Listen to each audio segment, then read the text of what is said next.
사도행전 2장 42절에서 47절까지의 말씀, 오늘은 우리가 한 목소리로, 교독이 아니고 한 목소리로 이 말씀을 함께 읽도록 하겠습니다. 사도행전 2장 42절에서 47절까지의 말씀 함께 합독하도록 하겠습니다. 그들이 사도의 가르침을 받아 서로 교제하고 떡을 떼며 오로지 기도하기를 힘쓰니라.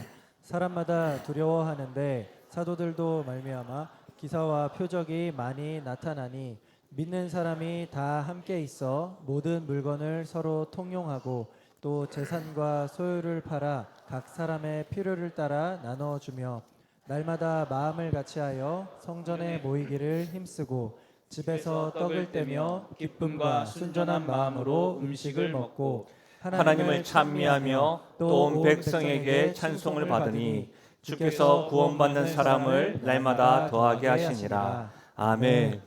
저는 본문의 말씀을 가지고 오늘은 사랑하는 교회라는 제목으로 말씀을 나누겠습니다. 오늘은 반복해서 말씀드리지만 하나님께서 이 땅에 52년 동안 영신교회를 인도해 주셨습니다. 지금까지 함께 해주신 또 인도해 주신 하나님께서는 앞으로도 우리와 함께 하실 줄 믿습니다. 우리 그 마음으로 감사의 마음을 담아서 우리 하나님께 영광의 박수를 올려드리겠습니다. 하나님 감사합니다. 아멘. 네, 그런 뜻에서 우리 찬송가를 하나 불렀으면 좋겠는데요. 찬송가 우리 301장, 우리 찬송가 301장 우리 1절, 3절 우리 같이 한번 불러보겠습니다. 우리 감사의 마음을 담아서 주의 은혜를 감사합니다. 지금까지 지내온 것 주의 크신 은혜라. 한이 없는 주의 사랑 어찌 이루 말하랴. 자나깨나 주의 손이 항상 살펴주시고 모든 일을 주 안에서 형통하게 하시니. 주님 다시 배울 날이 날로 다가와 무거운 짐 주께 맡겨 벗을 날도 멀잖네. 나를 위해 예비하신 고향 집에 돌아가 아버지의 품 안에서 영원토록 살리라. 다른 건 몰라도 주님 부르시는 그날 지금까지 인도하신 그 은혜에 감사하고 이렇게 고백하며 나아가면 참 좋겠다 싶습니다. 저는 매년 설립기념주일 예배를 드릴 때마다 우리 영신교회 이름의 의미와 역사를 간략하게 말씀드립니다. 그것은 세대가 지나면서도 또 새로운 새 가족들도 오시고 또 믿음의 선배님들 계시면서도 우리가 적어도 하나님께서 어떤 뜻에서 시작되었는지를 함께 기억하기 위함입니다. 영신교회 이름의 뜻 아시나요? 또 어떻게 되신지 아실까요? 우리 1971년 12월 12일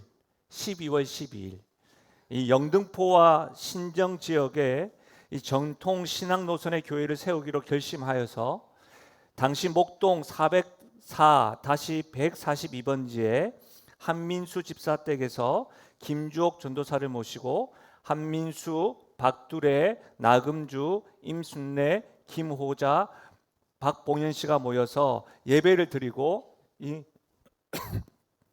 영신교회라고 정하였습니다. 영신교회 이름의 뜻은 영등포와 신정동에 이 복음을 전하여서 하나님을 기쁘시게 하고 사람을 행복하게 하기 위해서 세워졌습니다. 그러니까 우리 영신교회 다니는 성도들은 적어도 이 정신을 잘 기억하여서 영등포와 우리가 있는 이 신정동 지역 또 목동 지역 이 지역에 복음을 쉬지 않고 전해야 될 사명이 있는 것이죠. 이 사명을 참으로 주님 오시는 그날까지 쉬지 않고 감당할 수 있는 은혜가 있으면 참 좋겠습니다. 저는 개인적으로 그래서 영신교회 이름이 참 좋습니다. 저는 교회는 지역 교회가 되어야 된다고 굳게 믿는 사람이기 때문입니다. 그래서 영등포와 신정동, 지역 교회를 섬기는 교회, 믿음의 길을 가는 교회, 그런 은혜가 우리들을 통해서 하나님께서 기뻐하시고 영광 받으시는 일들이 작년보다는 올해 또 2024년도가 더 많아지기를 주의 이름으로 축복합니다. 사랑하는 여러분, 저는 지난주에 우리 영신교회가 붙잡아야 될 초심에 대해서 또 말씀드렸습니다. 말씀을 전심으로 배우는 교회, 배우고 또 배우는 교회가 되기를 마음으로 말씀을 전해드렸었는데요. 우리는 오랜 신앙생활을 하였다 할지라도 52년 동안 경험한 체험과 영적 추억들이 있다 할지라도 이 말씀을 최우선으로 두고 말씀 되시는 예수님을 닮아가는 교회, 성도, 이것이 우리가 이제 52주년을 맞이하면서 붙잡아야 될 초심이라고 말씀드렸습니다. 오늘 52주년을 맞이하는 우리 영신교회가 붙잡아야 될 두 번째는 바로 사랑하는 교회입니다. 여러분, 교회는 사랑이 넘쳐야 하는 곳이라는 것을 우리는 잘 알고 있습니다. 세상과는 다른 사랑해야 하는 곳이라는 것도 알고 기대감을 가지고 있습니다. 그러나 안티기독교인들이 글들을 적어 놓는데 교회에서 사랑이 아닌 깊은 상처를 받았다고 말하는 이들이 참 많습니다. 그래서 교회를 떠났다고 이야기하고, 그리고 교회의 존재 이유도 모르겠다, 자신들이 계속해서 온라인에 머무는 이유가 있다라고 말하기도 합니다. 제가 책에서 봤던 글 중에 짧지만 많은 생각을 하게 하는 글이 있습니다. 이 안티기독교인들이 적은 글인데 한번 들어보십시오. 교회 정문 앞에 기독교인들이 반드시 세워야 하는 표지판이 있다. 바로 접근 금지, 위험이라고 하는 표지판이다. 무슨 말일까요? 그들이 생각할 때는 교회가 굉장히 위험한 곳이라고 말하는 것이죠. 교회에 처음 오면 교회 전체가 박수를 치고 반갑게 맞이해 줍니다.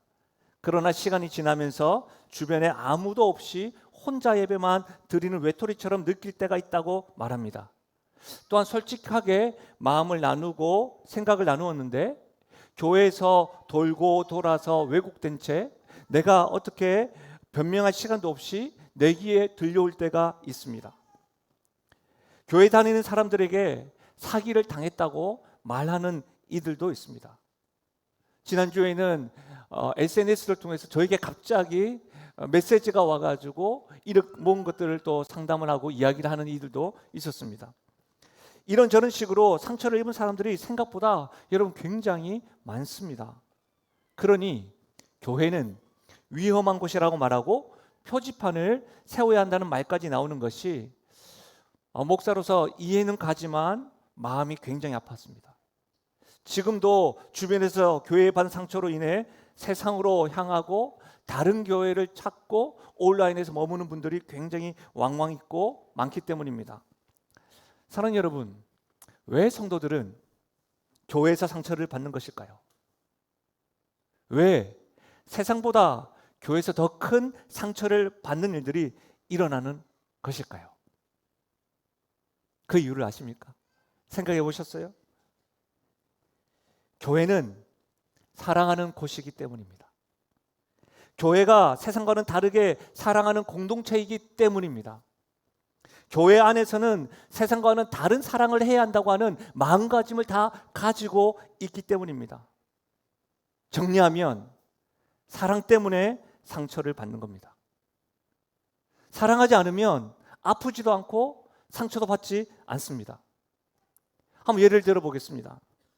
우리가 가장 상처를 주고 상처를 받고 크게 받는 관계가 어떤 관계일까요? 가족입니다. 사랑하는 배우자입니다. 사랑하는 부모요, 자녀입니다. 사랑하는 친구들이 나를 가장 아프게 합니다. 사랑하기 때문에 아픈 것이지요. 그런데 하나님께서는 계속해서 교회는 사랑해야 한다고 말씀하십니다. 교회는 사랑하는 공동체여야 한다고 명령하십니다. 생각해 보십시오. 심지어 우리는 피 한 방울도 섞여져 있지 않습니다. 근데 우리는 주 안에서 형제요 자매라고 부르면서 우리가 영신 가족일 뿐만 아니라 영적 가족이라고 합니다. 그러니 여러분, 피가 섞여 있는 가족들도 사랑하기 때문에 상처가 되는데, 피 한 방울 섞여져 있지 않은 성도들이 가족처럼 사랑하려고 하니까 상처가 되는 것이죠. 여기에서 교회에 대한 바른 이해를 하셔야 합니다. 교회는 어떤 곳입니까? 교회는 주님의 피로 한 가족이 되었다는 사실을 명심하셔야 됩니다. 주님의 피로 된 것입니다. 막 모였다고 해서 교회가 아닙니다. 예수님으로 인해서 모인 공동체가 교회입니다. 그래서 교회의 사랑은 세상적인 방법이나 세상에서 했던 느낌이나 관계의 모습이 아니라 주님께서 가르쳐 주신 대로 사랑해야 하는 것이죠. 그래서 우리는 오늘 초대교회의 모습에 머물러 있습니다. 이 초대교회의 모습을 보면서 주님이 피로 세우신 교회가 주께서 가르쳐 주시는 대로 사랑하는 모습을 통해 영신교회도 주님이 피로 세우신 교회로 지금보다도 더 사랑하는 교회가 될 수 있음을 믿고 말씀에 청종하고 순종하는 은혜가 오늘 이 시간에 온라인과 현장에 있는 우리 모두에게 있기를 주의 이름으로 축원합니다. 사랑하는 교회의 특징이 뭘까요? 한번 따라 하실까요? 억지가 아닌 자발적으로 사랑합니다. 억지가 아닌 자발적으로 초대교회의 사랑합니다. 모습을 통해서 배울 수 있는 것이 바로 주님의 교회의 사랑의 방법입니다. 억지가 아닌 자발적으로 한다는 겁니다. 강요가 아닌 자율입니다. 여러분 42절 말씀을 보십시오. 그들이 사도의 가르침을 받아 서로 교제하고 떡을 떼며 오로지 기도하기를 힘쓰니라. 여러분 사랑하는 교회의 모습이 서로 교제하며 떡을 떼며라고 묘사되어져 있습니다. 이 교제라고 하는 말은 다른 성도들과 사교적인 활동에 참여하는 것을 의미하지 않습니다. 우리가 교회에서 어떤 활동하는 거 보면 나 우리 교제해요라고 말하지만 그런 활동을 의미하지 않습니다. 여러분 성경 신학자인 제임스 패커는 그가 하나님 아는 지식에서 이렇게 표현했습니다. 한번 들어보십시오. 신약 성경에서 표현된 가장 위대한 말들 중에 하나가 교제이다. 또한 교제는 기독교인의 영적인 건강에서 핵심적인 그리고 진정한 교회 생활에 있어서 중심적인 요소다. 기독교인으로 영적인 건강을 하고 굉장히 중요하고 진정한 교회로서의 중심된 요소가 뭐냐? 말씀, 성례일 뿐만 아니라 교제라고 하는 거예요. 그렇다면 우리 이 교제의 의미를 알아야 되지 않겠어요? 이 교제를 원어로 코이노니아라고 합니다. 이 말은 함께 나눔, 어떤 것을 다른 사람과 공유함을 의미합니다. 근데 이제 이 함께 나눈다고 할 때에 내가 갖고 있는 것들을 다른 사람들에게 나눠주는 일이고 다른 사람들이 갖고 있는 어떤 것을 내가 받아들이는 것도 포함을 하는 겁니다. 줄 뿐만 아니라 다른 사람이 주는 것을 내가 받아들이는 것을, 그러니까 교제를 함께 나눔과 함께 공유하는 것이죠. 그런데 이 함께 나눈다, 공유한다라는 것에 너무 집중한 나머지 역사적으로 이 교제에 대해서 오해하는 경우가 있습니다. 초대교회 당시의 쿰란 공동체 지도자들과 이 18세기의 모라비안 가운데 후터파 형제들은 이 공동 소유권을 의무화했습니다. 이 교제라고 하는 단어를 좀 더 오해를 한 것이죠. 여러분 사유재산을 금했던 것은 마르크스주의의 교리이지 분명히 말씀드립니다. 성경의 가르침이 아닙니다. 어떤 이들은 내 있는 것을 팔아 가난한 자를 주라 이 말씀에 의지하여서 소유한 재산을 가난한 사람과 공유한다고 주장합니다. 그러면서 예를 드는 사람들이 아시시의 프란체스코와 우리가 잘 알고 있는 마더 테레사를 인용을 하면서 그와 같은 사람처럼 말씀에 순종해야 된다. 그러니 당신의 공유한 재산들 다 교회에 바쳐라. 한 번 정도는 저도 그렇게 생각해 본 적이 있는 것 같습니다. 한 번 이상은 아니죠. 그런데 잘못된 가르침입니다. 프란체스코와 마더 테레사의 삶은 우리에게 감동뿐 아니라 삶의 모델이 되는 것은 사실입니다. 그러나 성경은 인생이 소유의 넉넉함에 있지 않음을 강조하고 있습니다. 사랑하는 여러분, 우리가 살펴보고 있는 초대교회 모습도 그러합니다. 소유 재산을 팔고 바치며 헌금하고 헌신한 것은 자발적이었습니다. 강요가 아니었습니다. 여러분 44절과 46절 우리 같이 한번 읽어볼까요? 44절 46절 같이 읽겠습니다. 시작. 믿는 사람이 다 함께 있어 모든 물건을 서로 통용하고 또 재산과 소유를 팔아 각 사람의 필요를 따라 나눠주며 날마다 마음을 같이하여 성전에 모이기를 힘쓰고 집에서 떡을 떼며 기쁨과 순전한 마음으로 음식을 먹고. 여러분 이 말씀에 보면 초대교회 성도들은 다 함께 모든 물건을 서로 통용하고 또 재산과 소유를 팔아서 각 사람의 필요를 따라 나누어 주었다고 하였습니다. 저는 이 말씀을 공부하면서 소유 재산을 모두 팔았기 때문에 소유한 것이 없다고 생각했습니다. 근데 여러분 46절을 다시 한번 더 보시겠어요? 날마다 마음을 같이하여 성전에 모이기를 힘쓰고 뭐라고요? 집에서. 무슨 말이에요? 집은 가지고 있었습니다. 맞죠? 집은 딱 붙잡고 있었다는 겁니다. 여러분 초대교회에 웃어주시는 분 감사합니다. 축복합니다. 초대교회에 아냐니아와 삽비라 역시도 자신의 소유를 팔아서 헌금을 하였습니다. 이들은 하나님을 속이면서 생명을 잃었죠. 어떤 이들은 이렇게 이야기합니다. 소유를 판 전부를 하나님께 드리지 않아서 죽음을 맞아야 했다고. 그렇지 않습니다. 하나님께서 베드로를 통해서 하신 말씀을 들어보십시오. 사도행전 5장 4절인데요. 땅이 그대로 있을 때에는 내 땅이 아니냐? 판 후에도 내 마음대로 할 수가 없더냐? 어찌하여 이 일을 내 마음에 두었느냐? 사람에게 거짓말한 것이 아니요 하나님께인 겁니다.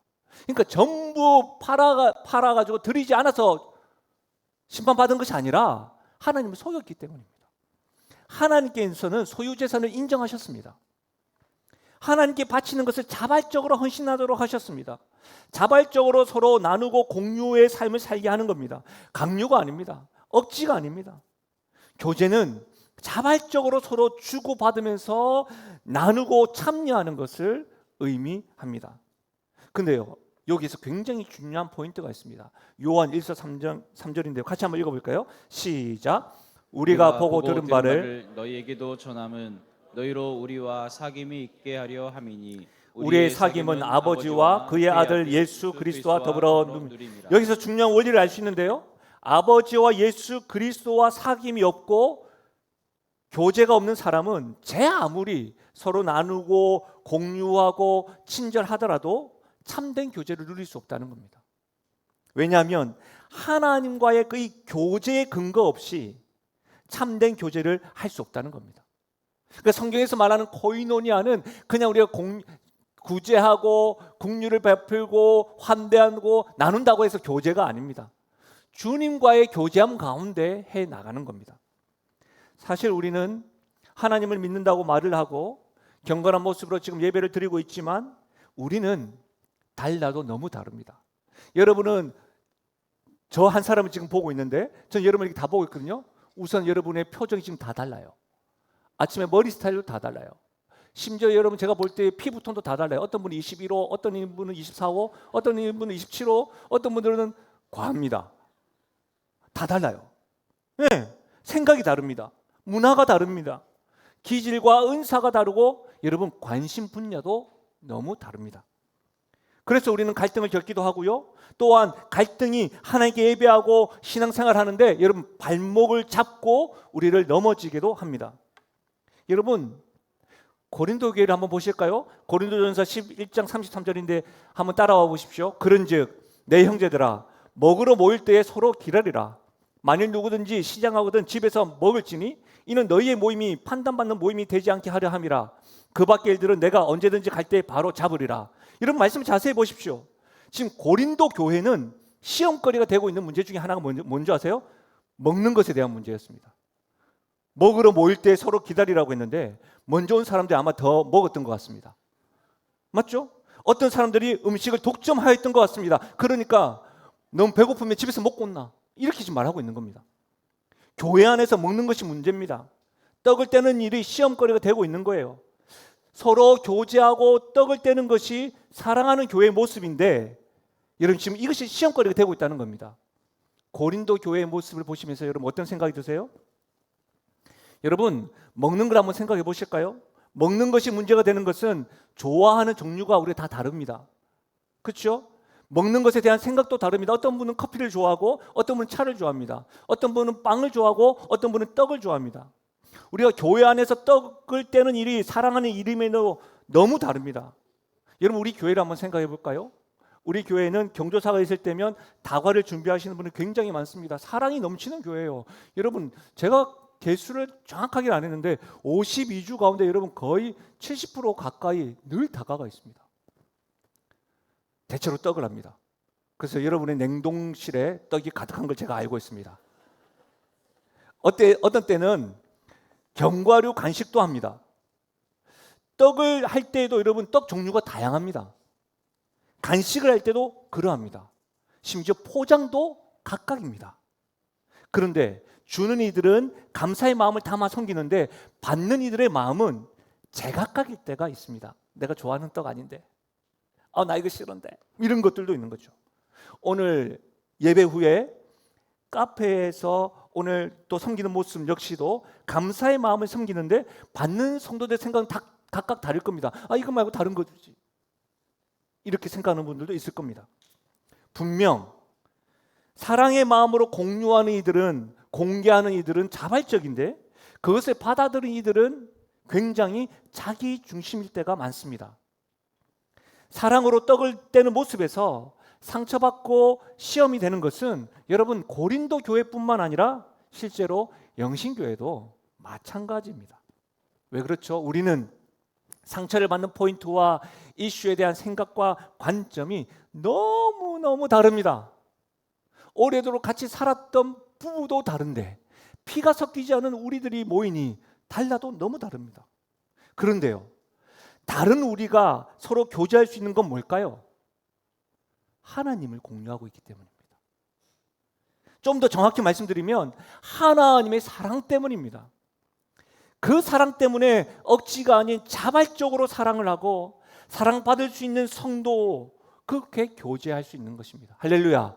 이 사실입니다. 이걸 분명히 아셔야 됩니다. 그래서 여러분 요한일서 4장 7절과 8절 우리 믿음으로 한번 고백할까요? 하나님의 말씀입니다. 같이 읽겠습니다. 시작. 사랑하는 자들아 우리가 서로 사랑하자. 사랑은 하나님께 속한 것이니 사랑하는 자마다 하나님으로부터 나서 하나님을 알고 사랑하지 아니하는 자는 하나님을 알지 못하나니 이는 하나님은 사랑이심이라. 아멘. 하나님은 사랑이십니다. 여러분 이 말씀은 하나님은 사랑 자체라는 말입니다. 근데 어떤 때는 하나님이 사랑 자체라고 말할 때 아니 하나님 심판도 하시잖아요. 나를 어렵게도 만드신던데요. 예, 한번 생각해 볼까요? 일반적인 부모라고 한다면 우리는 자녀들을 사랑하고 자녀가 잘 되기를 바랍니다. 부모님 그렇지 않습니까? 그렇다고 해서 우리는 자녀를 늘 감싸기만 하고 필요한 것을 모든 것을 다 채워주기만 하지 않습니다. 자녀를 사랑하기 때문에 때로는 혼내기도 합니다. 경우에 따라서는 매를 들기도 합니다. 자녀들이 싫다고 하는데 그것을 강요하기도 합니다. 때로는 자녀가 가기 싫어하는데 그것으로 인도하기도 합니다. 부모의 모습을 자녀의 입장에서 비춰볼 때면 부모님은 날 사랑을 안 할 때가 있다고 느낄 때가 있습니다. 그러나 분명한 것은 자녀를 향한 부모의 사랑은 한결같다는 겁니다. 하나님이 사랑이시다라고 하는 것도 마찬가지입니다. 우리를 향한 하나님의 사랑은 한결같습니다. 우리를 향한 하나님의 중심 자체는 사랑이라는 겁니다. 여러분 그 말씀이 분명하게 요한일서에 기록되어져 있습니다. 이 말씀도 같이 한번 읽어볼까요? 요한일서 4장 9절에서 11절입니다. 같이 읽겠습니다. 시작. 하나님의 사랑이 우리에게 이렇게 나타난 바 되었으니 하나님이 자기의 독생자를 세상에 보내심은 그로 말미암아 우리를 살리려 하심이라. 사랑은 여기 있으니 우리가 하나님을 사랑한 것이 아니요 하나님이 우리를 사랑하사 우리 죄를 속하기 위하여 화목 제물로 그 아들을 보내셨음이라. 사랑하는 자들아 하나님이 이같이 우리를 사랑하셨은즉 우리도 서로 사랑하는 것이 마땅하도다. 아멘. 사랑하는 여러분, 하나님은 우리를 사랑하실 때 말과 혀로만 사랑하지 않았습니다. 하나님은 우리를 사랑하신 증거로 독생자를 우리에게 주셨습니다. 하나님의 독생자인 예수님이 하나님과 우리 사이를 화목하게 하시기 위하여 화목제물이 되었습니다. 하나님께서 가장 소중한 독생자를 주셨는데 여러분 그때 하나님께서 우리에게 주셨을 그때 독생자를 주셨을 그때는 우리가 죄인일 때였습니다. 우리가 하나님을 알지 못한 때에 주셨습니다. 우리가 하나님을 사랑하지 않은 때에 주셨습니다. 우리가 하나님을 위해서 살겠다고 고백하기 전에 주셨습니다. 우리가 죄와 사망의 권세에 있을 때 하나님이 우리를 먼저 사랑하셔서 독생자를 주셨습니다. 우리가 하나님에 대해서 전혀 관심이 없을 때에 하나님은 우리에게 관심을 가지셔서 독생자 아들을 주셨다는 사실입니다. 그래서 로마서 5장 8절에 우리가 아직 죄인 되었을 때에 그리스도께서 우리를 위하여 죽으심으로 하나님께서 우리에 대한 자기의 사랑을 확증하셨느니라. 사랑하는 여러분, 참으로 우리가 하나님의 사랑을 받은 자라고 한다면, 이 사랑을 받은 자라고 한다면 억지가 아닌 자발적으로 우리를 먼저 사랑하신 그 사랑을 경험한 자라고 한다면 우리 역시도 강요가 아닌 자율적으로 자발적인 사랑을 할 수가 있는 것이죠. 우리는 실제로 이미 충분한 하나님의 사랑을 받은 자입니다. 때로는 그 사랑의 경험이 작게 느껴질 때가 있습니다. 그러나 이 사랑이 진짜라고 한다면 사랑하는 여러분, 우리의 생각과 마음과 몸과 물질과 은사 등을 가지고 하나님의 사랑에 반응하셔서 사랑해야 합니다. 억지가 아닙니다. 자발적으로 사랑하는 것이 중요합니다. 그 중에 하나가 우리 교회에서 일어나는 일 가운데 연말 되면 두 가지를 하죠. 봉사 지원과 서리집사 임명 동의서입니다. 여러분, 서리집사 임명 동의서를 한번 생각해 보면 우리 고신교단의 헌법 제90조의 서리집사는 임기가 1년입니다. 이 말은 자발적으로 교회의 봉사자인 서리집사로 결단하고 헌신하고 다짐해야 한다는 것을 의미합니다. 자발적입니다. 교회 헌법 91조에는 무후만 세례교인으로 2년 경고하고 25세 이상 70세까지의 성도들을 일컫습니다. 그래서 우리 교회는 서리집사 임명 동의서에 보시면 주일 성수, 헌금 생활, 작은 교회, 소그룹과 봉사 생활, 경건 생활 6가지에 대해서 2024년도에 부족하지만 이 일에 내가 헌신하겠습니다, 자발적으로 봉사하겠습니다라고 하는 마음으로 서리집사 임명 동의서를 여러분에게 받는 겁니다. 그냥 우리 입장에서 한번 생각해 보세요. 행정적으로 처리하려고 하면 2024년도에 서리집사를 그냥 2024년 띡 컨트롤 C, 컨트롤 V 하면 우리는 편합니다. 그러나 성경적으로 성도들이 하나님 앞에 좀 더 고민을 하고 씨름하게 하기 위해서 이렇게 하는 겁니다. 사랑하는 여러분, 스스로 하나님 앞에서 고민하시면서 받은 사랑이 있다고 한다면 어떤 모양이든 바라옵기는 우리 저 아래 있는 아이에서부터 우리 믿음의 선배에 이르기까지 새가족에서부터 기존 성도에 이르기까지 적어도 1인 1 봉사를 해서 함께 교회에서 섬기고 함께 주를 위하여 함께 일구어 나가는 일들이 있기를 소원합니다. 사랑하는 여러분, 억지가 아닌 자발적으로 교제하고 떡을 떼는 모습이야말로 사랑하는 교회의 모습입니다. 우리는 너무 다르지만 이렇게 서로 사랑할 수 있는 이유는 하나님의 사랑 때문입니다. 이 사랑 마음껏 누리시고 이 사랑 마음껏 흘려보낼 수 있는 성도의 교회 되기를 주의 이름으로 축원합니다. 두 번째 사랑하는 교회의 특징 한번 따라 하실까요? 일방적이지 않고 서로가 사랑합니다. 서로가 사랑합니다. 그렇습니다. 서로 교제하며 서로가 사랑합니다. 또한 여러분 요한복음 13장을 한번 보십시오. 새 계명을 너희에게 주노니 서로 사랑하라. 내가 너희를 사랑한 것 같이 너희도 서로 사랑하라. 너희가 서로 사랑하면 이로써 모든 사람이 너희가 내 제자인 줄 알리라. 여러분, 서로 사랑하는 것, 형제를 사랑하는 모습, 그것이 그리스도인의 표지요 참된 제자인 거예요. 그러니까 우리가 참된 교회고 참된 제자인 걸 알려면 서로 사랑하는 모습이 있는지 확인하면 됩니다. 52주년이 되었어요. 우리가 살고 있는 지역, 이 지역이 영신교회를 딱 바라볼 때 하나님이 사랑이신지 드러나면 딱 됩니다. 제가 지난주부터 이 백종원 씨의 그 나오셨던 그 프로를 좀 예를 들어 설명하는데, 이전에 제가 봤던 그 가운데 그분이 음식점에 딱 갔는데 이 말을 했던 게 잊지 못하겠더라고요. 뭘 음식을 먹으면서 이 동네는 너무 좋겠다. 이 음식점이 있어서. 감동 오지 않습니까? 지역 주민들이 영신교회가 있어서 이 동네는 너무 좋겠다. 이렇게 돼야 되는 겁니다. 사랑하는 여러분, 우리 안에 사랑의 모습이 가득할 때 그런 일들이 일어나는 겁니다. 서로 사랑하는 것입니다. 이것이 우리가 붙잡고 가야 될 가치입니다. 근데 여러분, 일방적이지 않습니다. 서로 사랑하는 겁니다. 서로 사랑하는 대상은 서로 성도입니다. 성도. 1차적으로 성도입니다. 지난주에 새가족 환영식이 있었습니다. 1년 동안 우리 교회에 보내주신 이 새가족을 다시금 한자리에 환영하고 게임하고 간식하고 새가족들의 간증도 나누고 함께 말씀을 나누었습니다. 제가 나눈 말씀 가운데 힘을 주어서 이렇게 말씀드렸습니다. 여러분은 이제 새가족이 아니라 헌가족입니다. 제가 그렇게 말씀드렸습니다. 고개 끄덕일 때까지 제가 당신은 이제 새가족이 아니라 헌가족입니다.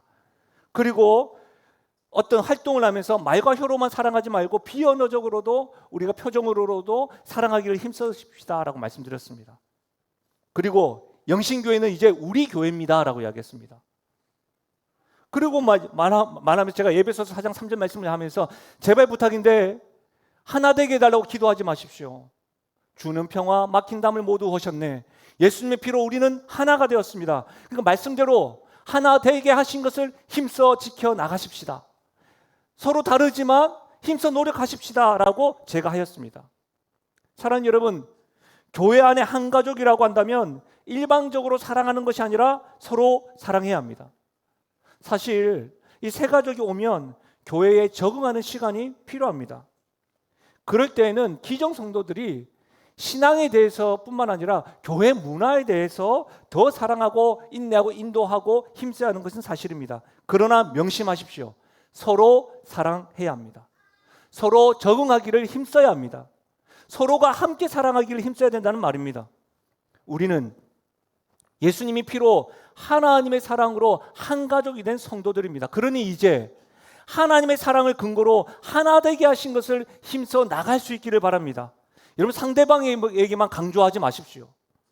믿음의 세대들에게만 강요하지 마십시오. 다음 세대들에게만 강요, 요구하지 마십시오. 기존 성도들에게만 다가오라고 하지 마십시오. 새 가족들에게만 빨리 적응하기를 재촉하지 마십시오. 우리는 서로 사랑하기를 힘써야 합니다. 일방적인 사랑은 참된 교회 모습이 아닙니다. 우리가 서로 사랑할 때 세상은 우리가 사랑하는 교회요, 예수님의 참된 제자임을 알게 될 줄로 믿습니다. 그래서 여러분, 2024년도에 서로 사랑하기 프로젝트를 좀 하려고 합니다. 첫 번째, 너무 쑥스러우시겠지만 내년부터는 명찰을 만들 겁니다. 어떤 분들은 저분이 장로님이신지 권사님인지 저 애가 누구의 집사 아들인지 또 애가 애 이름도 모르니까 야, 어이 이렇게 할 때도 있고, 뭔가 말을 하고 싶은데 모르니까 그냥 인사를 하고 싶은데 그냥 갈 때가 있습니다. 카페에 있으면 인사를 드리고 싶은데 이름을 몰라가지고 뻘쭘하게 있다가 서로가 쑥스러워 그냥 가시는 분들이 있습니다. 저희들은 또 1부, 2부 예배를 드립니다. 352주 동안 1부 예배만 드리시는 분들은 2부 예배 드리는 분들 전혀 모르고 1부 예배 드리는 가운데서도 서로가 모르고 그냥 가시는 분들이 있더라고요. 저는 압니다. 그렇죠? 지난주에는 제가 몇 개월 만에 우리 교회 왔다 그냥 갔는데 그 청년을 제가 못 알아봤다고 아쉬워했다고 하더라고요. 저도 그럴 때가 있습니다. 그래서 여러분, 내년에는 저희들은 명찰을 다 할 생각입니다. 디자인을 어떻게 할지 고민입니다. 직분을 달고 또 연세를 달고 할까 어떻게 할지 고민인데, 여러분이 오실 때 명찰을 딱 달고 가실 때 딱 걸어두고 가져가지 마십시오. 그렇게 해주시면 좋겠습니다. 그리고 두 번째, 서로 사랑하기 프로젝트 연습해 보겠습니다. 옆에 분들에게 감사합니다. 또 옆에 분을 보십시오. 저를 보지 마시고 그럴 수도 있죠. 네. 이어서 하겠습니다. 감사합니다. 그럴 수도 있죠. 네. 영적인 언어를 범사에 감사하는 것은 영적 언어죠. 그럴 수도 있죠. 서운하게 했다. 그럴 수도 있죠. 네, 그럴 수도 있죠. 연습이 필요합니다. 여러분, 세 번째는 나눔으로 서로 사랑을 좀 실천했으면 좋겠습니다. 나눔이라고 할 때는 물질적인 나눔으로만 국한시키지 마십시오. 영적인 나눔, 재능 나눔, 감사 나눔, 아픔 나눔. 여러분, 우리 교회 중보기도 사역이 있습니다. 어제 토요일 날에도 몇 분들이 우리 중보기도 팀들이 모여서 강의를 듣고 마지막 종강을 하였습니다. 여러분, 제가 어떤 집회를 갈 때마다 중보기도를 냅니다. 예. 매월마다 저희 가정의 기도 제목을 교육자들의 기도 제목도 냅니다.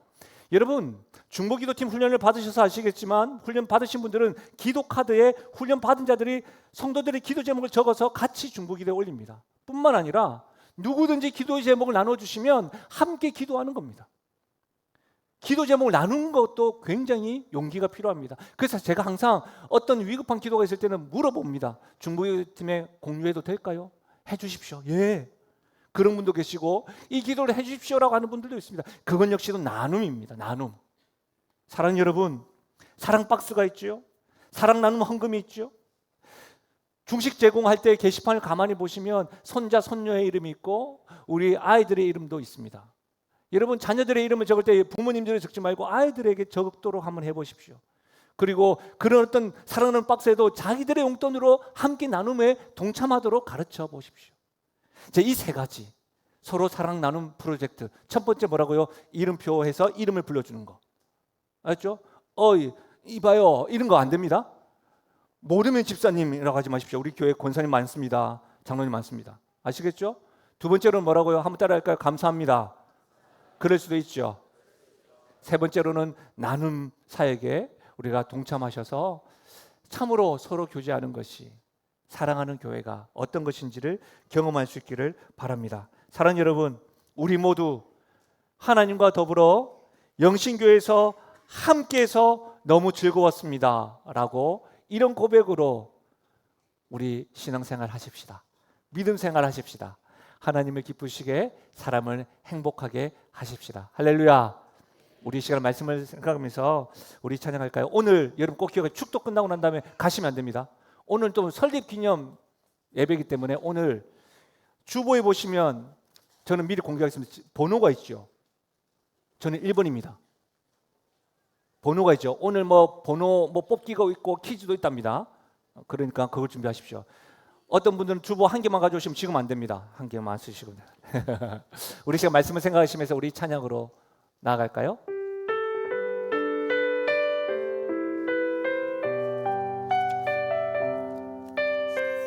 제가 사실은 설립 기념 예배 때마다 이 찬양을 부릅니다. 이 찬양이 참 좋아요. 이 찬양을 성도들과 함께 부를 때에 하나님께서 52주년, 53주년 기대하게 하는 것 같아요. 사랑하는 교회 기대하면서 우리 찬양으로 주님께 영광 돌리겠습니다.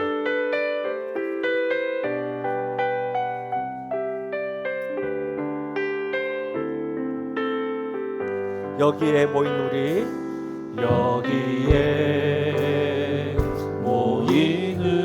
우리는 주의 은총 받은 자여라. 주의 은총 받은 자여라. 주께서 이 자리에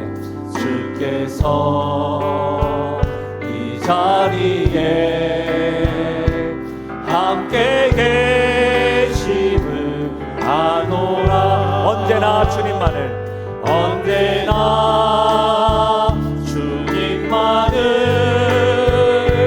찬양하며 따라가리니 시험을 당할 때도 함께 계심을 믿노라. 이 믿음 더욱 굳세라. 이 믿음 더욱 굳세라. 주가 지켜주신다. 어두운 밤에도 주의 밝은 빛 인도하여 주신다. 주께서 뜻하시니 헤아리기 어렵거라. 언제나 주 뜻 안에 언제나 주 뜻 안에 내가 있음을 아노라. 내가 있음을 아노라. 사랑의 말씀들이 나를 더욱 새롭게 하니. 때로는 넘어져도 때로는 그럴 수 있지요. 그러나 우리는 최고 승리를 믿노라.